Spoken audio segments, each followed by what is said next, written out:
20ನೇ ತಾರೀಕು ಫೆಬ್ರವರಿ ಜಯ ಏಕಾದಶಿ ಇದೆ ವೀಕ್ಷಕರೇ.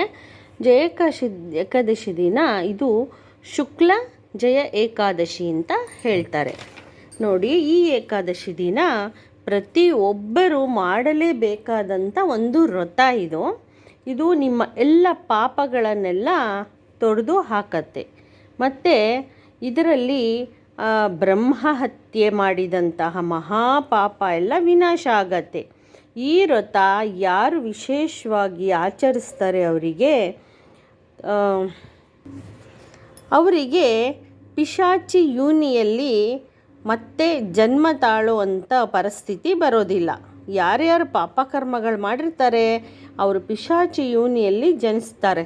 ಮತ್ತು ಆ ಪಿಶಾಚಿ ಯೋನಿಯಲ್ಲಿ ಜನಿಸೋದು ನಮಗೆ ಯಾರಿಗೂ ಗೊತ್ತಿರೋದಿಲ್ಲ. ಪಾಪಕರ್ಮ ಮಾಡೋದು ಕೆಲವು ತಿಳಿದು ಮಾಡ್ತಾರೆ, ತಿಳಿದೇ ಮಾಡ್ತಾರೆ. ಅದರಿಂದ ನೀವು ಈ ಏಕಾದಶಿ ದಿನ ವ್ರತ ಮಾಡೋದ್ರಿಂದ ಯಾರ್ಯಾರಿಗೆ ಪಿಶಾಚಿ ಯೋನಿಯಲ್ಲಿ ಜನನ ಆಗೋದು ತಪ್ಪತ್ತೆ. ಹುಟ್ಟು ಸಾವು ಯಾರ ಕೈಲೂ ಇರೋದಿಲ್ಲ.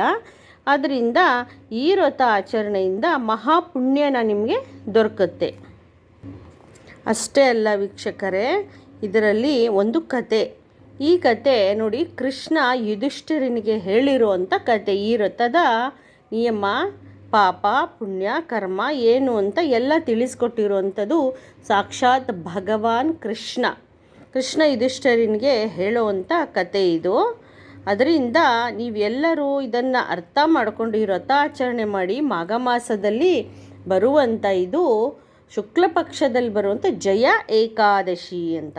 ನೋಡಿ, ಈ ಕತೆ ಪ್ರಕಾರ ಏನಂದರೆ, ದೇವರಾಜ ಶಾಪ ಕೊಡ್ತಾರೆ. ಯಾರಿಗೆ? ಗಂಧರ್ವ ಜಾತಿಯ ಪುಷ್ಪವತಿ ಮತ್ತು ಮಾಲ್ಯನಿಗೆ ಇಬ್ಬರಿಗೂ ಶಾಪ ಕೊಡ್ತಾರೆ. ಆ ಶಾಪದಿಂದ ಇವರು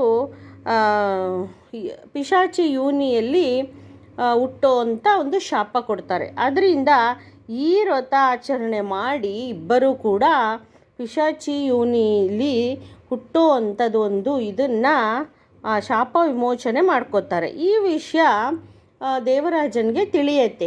ಆದ್ದರಿಂದ ದೇವರಾಜ ಹೇಳ್ತಾರೆ, ಈ ವ್ರತ ಆಚರಣೆಯಿಂದ ಯಾರು ಭಗವಾನ್ ಕೃಷ್ಣನಿನ ಆರಾಧನೆ ಮಾಡ್ತಾರೋ ಅವರೆಲ್ಲ ನನ್ನ ಪೂಜೆ ಮಾಡಿದಷ್ಟೇ ಅವರಿಗೆ ಪುಣ್ಯ ಸಿಗತ್ತೆ ಅಂತ ಹೇಳ್ತಾರೆ. ಪಾಪಗಳೆಲ್ಲ ಮುಕ್ತಿ ಆಗತ್ತೆ. ಮತ್ತು ಇದರಲ್ಲಿ ಮಹಾದಾನಗಳು ಕೂಡ ಮಾಡಬೇಕಾಗತ್ತೆ. ಮಹಾದಾನ ಅಂದರೆ ಎಳ್ಳಿನ ದಾನ ಮಾಡಬೇಕಾಗತ್ತೆ. ಎಳ್ಳಿನ ದಾನ ಮಾಡೋದ್ರಿಂದ ನೋಡಿ, ಅಗ್ನಿಯ ಯಾಗ ಮಾಡಿದಷ್ಟು ಪುಣ್ಯನ ಸಿಗುತ್ತೆ. ಅಗ್ನಿಯ ಯಾಗ ಅಂದರೆ ಅಗ್ನಿಯಿಂದ ಯಾಗ ಮಾಡ್ತಾರಲ್ಲ, ಅಷ್ಟು ಪುಣ್ಯ ನಿಮಗೆ ಸಿಗುತ್ತೆ. ಈ ವ್ರತಾಚರಣೆಯಿಂದ ಉಪವಾಸ ಮಾಡಿ ಮತ್ತು ಪ್ರಭು ಶ್ರೀ ವಿಷ್ಣುವಿಗೆ ನೀವು ಬೇಗನೆ ಎದ್ದು ಈ ವ್ರತಾಚರಣೆ ಮಾಡಬೇಕು. ಬೇಗ ಎದ್ದು ನೀವು ಶುಚಿಭೂತರಾಗಿ ಆ ದಿನ ಕೃಷ್ಣನಿಗೆ ಹಾಗೂ ವಿಷ್ಣು ಸಾಲಿಗ್ರಾಮ ಇದ್ದರೆ ವಿಷ್ಣು ಸಾಲಿಗ್ರಾಮ, ಪ್ರಭು ವಿಷ್ಣುವಿನ ವಿಗ್ರಹಕ್ಕಾಗಲಿ ನೀವು ಅಭಿಷೇಕ, ಗೋಮಯ ಹಾಕಿ ಅಭಿಷೇಕ ಮಾಡಿ, ಅನಂತರ ಅಮೃತಾಭಿಷೇಕ ನೋಡಿ, ಮತ್ತು ಮೊಸರು, ಹಾಲು, ಸಕ್ಕರೆ ಇದೆಲ್ಲ ಪಂಚಾಮೃತ ಅಭಿಷೇಕ ಮಾಡಬೇಕು. ಜೇನುತುಪ್ಪ ಎಲ್ಲ ಸೇರಿಸಿ ಮೊಸರು, ಹಾಲು, ಸಕ್ಕರೆ, ಜೇನುತುಪ್ಪ ಇಷ್ಟೆಲ್ಲ ಹಾಕಿ ನೀವು ಪಂಚಾಮೃತ ಅಭಿಷೇಕ ಮಾಡಿಕೊಂಡು ಆ ದಿನ ನೀವು ತುಳಸಿಯಿಂದ ಅರ್ಚನೆ ಮಾಡಬೇಕು. ಪ್ರಭು ವಿಷ್ಣುಗೆ ತುಳಸಿಯ ಅರ್ಚನೆ ಹಾಗೂ ನೈವೇದ್ಯಕ್ಕೆ ಸಜ್ಜಿಗೆಯನ್ನು ಅರ್ಪಣೆ ಮಾಡಬೇಕು. ನೀವು ಈ ರೀತಿ ನೀವು ಮಾಡಿ ನಿಮ್ಮ ಸಂಕಲ್ಪ ಇಟ್ಟುಕೊಂಡು ನೀವು ಮಾಡಿದ್ದೇ ಆದರೆ ನಿಮಗೆ ಮುಂದೇನೂ ಅಷ್ಟೇ ಹಿಂದೆ ನೀವು ಮಾಡಿದ ಪಾಪಗಳು ಕೂಡ ಅದು ನಿಮಗೆ ಗೊತ್ತಿರೋದಿಲ್ಲ. ಹಿಂದಿನ ಜನ್ಮದಲ್ಲಿ ಏನು ಮಾಡಿರ್ತಾರೆ ಅನ್ನೋದು ನಿಮ್ಗೆ ಯಾರಿಗೂ ಅಲ್ಲ, ಯಾರಿಗೂ ನೆನಪಿರೋದಿಲ್ಲ. ಆ ಕರ್ಮಗಳಿಂದನೇ ಈ ಜೀವನದಲ್ಲಿ ನಾವು ಕಷ್ಟ ಕಾರ್ಪಣ್ಯಗಳು ಅನುಭವಿಸ್ತೀವಿ. ಅದರಿಂದ ನೀವು ಜಯ ಏಕಾದಶಿನ ಆಚರಣೆ ಮಾಡಿ ನಿಮ್ಮ ಹಿಂದಿನ ಪಾಪ, ಪಾಸ್ಟ್ ಆರ್ ಪ್ರೆಸೆಂಟ್ ಎರಡೂ ಅಷ್ಟೇ, ಮುಂದೆ ನೀವು ಮಾಡಿರೋ ಈ ಜನ್ಮದಲ್ಲಿ ಮಾಡಿರೋ ಅಂಥದ್ದು ಎಲ್ಲ ಪಾಪ ತೊಡೆದು ಹಾಕತ್ತೆ. ನೀವು ಉಪವಾಸ ಮಾಡೋದ್ರಿಂದ ಅದರಿಂದ ವ್ರತಾಚರಣೆ ಮಾಡಿ ನಿಮಗೆಲ್ಲ ಒಳ್ಳೆಯದಾಗಲಿ. ಹಾಗೂ ನೀವು ಬೇರೆಯವ್ರಿಗೂ ಈ ವಿಚಾರವನ್ನು ತಿಳಿಸ್ಕೊಡಿ. ವ್ರತ ಮಾಡೋ ವಿಷಯನ ಕೆಲವರು ಬಾರಿ ಗೊತ್ತಿರೋದಿಲ್ಲ ಕೆಲವರಿಗೆ, ಅದನ್ನು ತಿಳಿಸ್ಕೊಡಿ. ನಾಳೆ ಬರುವಂಥ ಏಕಾದಶಿ ಬಗ್ಗೆ ತಿಳಿಸ್ಕೊಡಿ. ನೋಡಿ, ವಿಶೇಷವಾದ ಒಂದು ಮಂತ್ರ. ಓಂ ವಾಸುದೇವಾಯ ನಮಃ. ಓಂ ವಾಸುದೇವಾಯ ನಮಃ.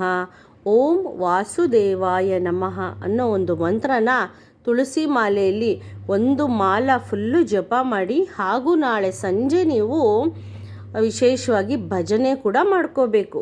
ಪ್ರಭು ವಿಷ್ಣುವಿನ ಭಜನೆ ಮಾಡ್ಕೊಳ್ಳಿ. ಭಜನೆ ಮಾಡೋದ್ರಿಂದ ನಿಮಗೆ ಫಸ್ಟು ನೀವು ಮೆಡಿಟೇಷನ್ ಧ್ಯಾನ ಮಾಡಬೇಕು. ಧ್ಯಾನ ಮಾಡಿದ ನಂತರ ನೀವು ನೋಡಿ, ಧ್ಯಾನ ಮಾಡ್ತಾ ಮಾಡ್ತಾ ನೀವು ದೇವರಿಗೆ ಹತ್ರ ಆಗ್ತೀರ. ಬರೀ ಊದ್ಗಡ್ಡಿ ಹಚ್ಚೋದು, ಕರ್ಪೂರ ಹಚ್ಚೋದು, ಹೂವು ಹಾಕೋದು ಅಷ್ಟು ಮಾತ್ರ ಸೀಮಿತ ಅಲ್ಲ. ನೀವು ಮಾಡಬೇಕಾಗಿದ್ದು ಮುಖ್ಯ ಕೆಲಸ ಏನಂದರೆ ಧ್ಯಾನ, ಏಕಾಗ್ರತೆ ಮಾಡಿದ್ದೇ ಆದಲ್ಲಿ ನೀವು ಮಾಡಿದ ಪೂಜೆ ಪುಣ್ಯ ನಿಮಗೆ ಸಿಗುತ್ತೆ. ದೇವರಿಗೆ ಹತ್ತಿರ ಆಗ್ತೀರಾ. ದೇವರಿಗೆ ಹತ್ತಿರ ಆಗಿ ಆ ಪೂಜೆಯಲ್ಲಿ ಪಾಲ್ಗೊಂಡಂಥ ಫಲ ನಿಮಗೆ ಸಿಗುತ್ತೆ. ಒಂದು ಭಜನೆ ಮಾಡೋದಾಗಲಿ ಮುಂಚೆ ನೀವು ಧ್ಯಾನ ಮಾಡಿ ಅನಂತರ ಭಜನೆ ಮಾಡಿ ವೀಕ್ಷಕರೇ. ಮತ್ತು ಈ ಮಂತ್ರನ ನಾನು ಹೇಳಿರುವಂಥದ್ದನ್ನು ನೀವು 108 ಬಾರಿ ಒಂದು ಮಾಲ ಹೇಳ್ಕೊಳ್ಳಿ, ತುಳಸಿ ಮಣಿ ತಗೊಂಡು. ಮತ್ತು ನಾನು ನೆಕ್ಸ್ಟ್ ವಿಡಿಯೋಲಿ ಸಿಗ್ತೀನಿ ವೀಕ್ಷಕರೇ. ನಿಮಗೆ ಇನ್ನೂ ವಿಶೇಷವಾದ ಮಂತ್ರ, ದೇವರ ಮಹಿಮೆ ಎಲ್ಲ ತಿಳಿಸ್ಕೊಡ್ತೀನಿ. ಮತ್ತು ಬೀಜಾಕ್ಷರಿ ಮಂತ್ರಗಳನ್ನ ನಾನು ಯಾವ್ಯಾವ ವಿಡಿಯೋಲಿ ಹೇಳಿದ್ದೀನಿ ಅದೆಲ್ಲ ನೀವು ಸ್ವಲ್ಪ ತಿಳ್ಕೊಂಡು ನೀವು ಆ ಮಂತ್ರನ ಜಪ ಮಾಡಿ, ನೀವಿಗೆ ದೇವರ ಹತ್ತಿರ ಆಗ್ತಾರೆ ಮತ್ತು ನೀವು ಅಂದ್ಕೊಂಡಂಥದ್ದು ಕಾರ್ಯ ನೆರವೇರುತ್ತೆ. ಆದ್ದರಿಂದ ನಾನು ಬೀಜಾಕ್ಷರಿ ಮಂತ್ರ ಎಲ್ಲ ಹಾಕ್ತಾಯಿದ್ದೀನಿ. ವಿಶೇಷವಾಗಿರುವಂಥದ್ದು, ರಹಸ್ಯವಾಗಿರುವಂಥದ್ದು ಮಂತ್ರಗಳು ಕೂಡ ಹಾಕ್ತಾಯಿದ್ದೀನಿ. ಹಿಂದಿನ ವಿಡಿಯೋಲೆಲ್ಲ ಹಾಕಿದ್ದೀನಿ, ಮುಂದೇನೂ ಹಾಕ್ತೀನಿ ವೀಕ್ಷಕರೇ. ಮತ್ತು ನನಗೆ ಸಪೋರ್ಟ್ ಮಾಡಿ, ದಯವಿಟ್ಟು ನನ್ನ ಚಾನಲ್ನ ಸಬ್ಸ್ಕ್ರೈಬ್ ಮಾಡಿ, ಲೈಕ್ ಕೊಡಿ, ಶೇರ್ ಮಾಡಿ ವೀಕ್ಷಕರೇ. ನಮಸ್ತೆ. ಮತ್ತು ನಿಮಗೂ ಎಲ್ಲ ಒಳ್ಳೆಯದಾಗಲಿ ಅಂತ ನಾನು ಆ ದೇವರಲ್ಲಿ ಕೇಳ್ಕೊತೀನಿ. ನಮಸ್ತೆ.